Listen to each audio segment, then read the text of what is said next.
Махаббатсыз дүние бос. Хакім Абайдың бұл айтқанын жақсы ұғынар әлемде жалғыз жан қалса, ол сөзсіз Даниэль Данладиев-бай болар еді. Себебі дәл осы тылсым махаббат күші нигериялық жігіттің қазақ тілін меңгеруіне себеп болған. Даниэльдің махаббат хикаясы тым ерекше.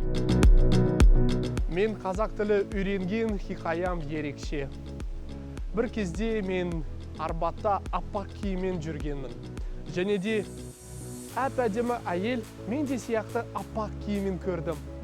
Танысуға келген кезде мен ағылшынша сөйледім. Hello, could you tell me where is the nearest shop? Қай жерде ең жақын дүкен деп сұрадым. Ол маған кешіріңіз деп айтқан. Мен ағылшынша сөйлемейін, қазақша сөйлей беріңізші. Сол кезде мен түсіндім.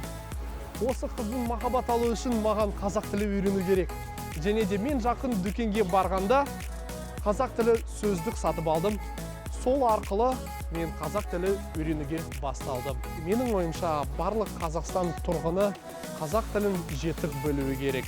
Содан бері кең байтақ Қазақстанның тұрғыны ретінде Даниэльдің қазақ тіліне, қазақ салт дәстүріне деген құрметі арта түспесе кемімеген.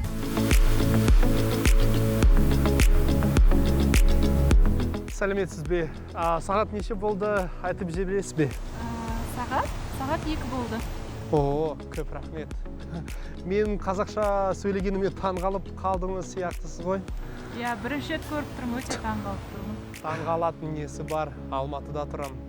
Ал Қазақстанның әр тұрғыны қазақ тілін жетік білуі керек. Ал бұл сіздің домбыраңыз ба? Я, бұл менің домбырам.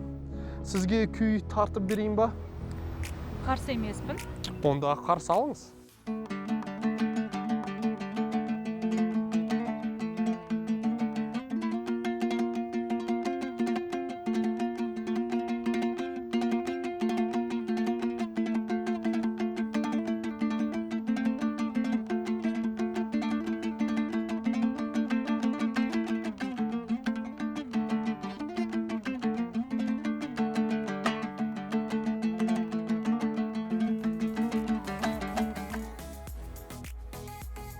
Мен қазақ тілін жақсы көремін.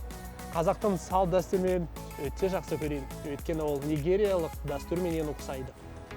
Ал мен естідім, Қазақстанда латынша әліпбиіне ауыстырып жатыр. Мен осы нәрсе қолдаймын.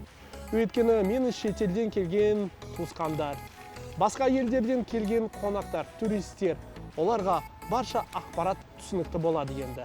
Ал қазақ тілін құрметтейік ағайын.